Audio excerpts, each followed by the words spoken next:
وہاں کے لیے ایک قطب کی ضرورت ہے، وہاں کے لیے ایک عالم دین کی ضرورت ہے۔ تو غوث پاک کہتے ہیں ٹھیک ہے کل انتظام ہو جائے گا، کل لے جانا۔ تو وہ کہتے ہیں نہیں کل نہیں، آج ہی چاہیے، کیونکہ حالات خراب ہو جائیں گے وہاں کے، اگر ایک دن ایسے ہی رہ گئے تو وہاں کا ماحول خراب ہو جائے گا، اس لیے آج ہی چاہیے کل نہیں۔ تو غوث پاک نے ارشاد فرمایا ٹھیک ہے آج ہی چاہیے۔ تو میرے کمرے میں جو چھپا ہوا مصلی کے نیچے بیٹھا ہوا ایک انسان ہے اسے پکڑ کے لایا جائے۔ دیکھیے اللہ والوں کی نگاہ سے کوئی چیز چھپ نہیں سکتی۔ وہ چور یہ سمجھ رہا تھا کہ مجھے غوث پاک نے نہیں دیکھا، لیکن غوث پاک کی نگاہ سے کوئی چیز چھپ نہیں سکتی۔ جیسے ہی اسے پکڑ کے غوث پاک کے سامنے حاضر کیا گیا تو وہ کانپ رہا تھا، وہ ڈر رہا تھا اور کہتا حضور غوث پاک مجھے معاف کر دیجئے، میں چوری کرنے سے میں چور ہوں، میں چوری کرنے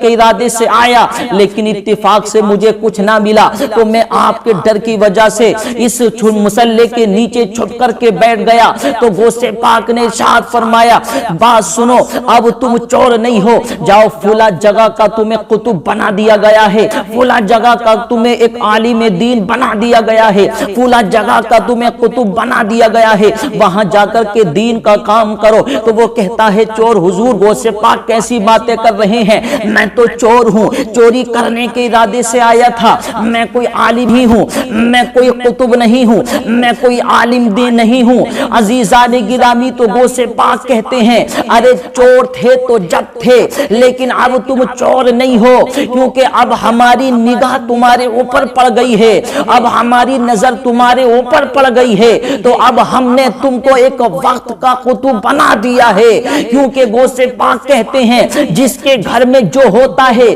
اسے وہی ملتا ہے، مال والے کے گھر میں مال ملتا ہے، پیسے والے کے گھر میں پیسہ ملتا ہے، اور ہمارے گھر میں لوگوں کو ولایتیں ملتی ہیں، اس لیے ہماری نظر پڑ گئی ہے تو ہم نے تم کو ولی بنا دیا ہے، اب جاؤ ہم نے تمہیں قطب بنا دیا ہے، وہاں جا کر کے دین کا کام کرو۔ تو دیکھیے شان ہے غوث پاک کی، غوث پاک اگر نگاہ ڈال دیں اپنی تو چور کو بھی ولی بنا دیں، غوث پاک نگاہ ڈال دیں اپنی تو چور کی بھی تقدیر کو بدل دیں، یہ ہوتی ہے اللہ والوں کی شان۔ ارے جب غوث پاک کی نگاہ میں یہ طاقت ہے، غوث پاک کی نگاہ میں یہ پاور ہے، تو پھر ہمارے مصطفیٰ کریم کی طاقت کا عالم کیا ہوگا، ہمارے مصطفیٰ کریم کی نگاہ کا عالم کیا ہوگا، ہمارے مصطفیٰ کریم کی طاقت کا عالم کیا ہوگا۔ یہ اللہ والوں کی شان ہے، غوث پاک نے نگاہ ڈالی تو اس چور کو ولی بنا دیا، یہ نگاہ ولی میں وہ تاثیر دیکھی، بدلتی ہزاروں کی تقدیر دیکھی۔ تو یہ شان ہے اللہ والوں کی، یہ مقام ہے اللہ والوں کا کہ غوث پاک رضی اللہ تعالیٰ عنہ نے چور کو ولی بنا دیا۔ غوث پاک رضی اللہ تعالیٰ عنہ کو اللہ نے اتنی طاقت اور اللہ نے اتنی پاور عطا فرمائی ہے، واقعی میں غوث پاک رضی اللہ تعالیٰ عنہ ارشاد بھی فرماتے ہیں کہ میں پوری دنیا کو ایسے دیکھتا ہوں جیسے کہ میں اپنی ہاتھ کی ہتھیلی کو دیکھ رہا ہوں،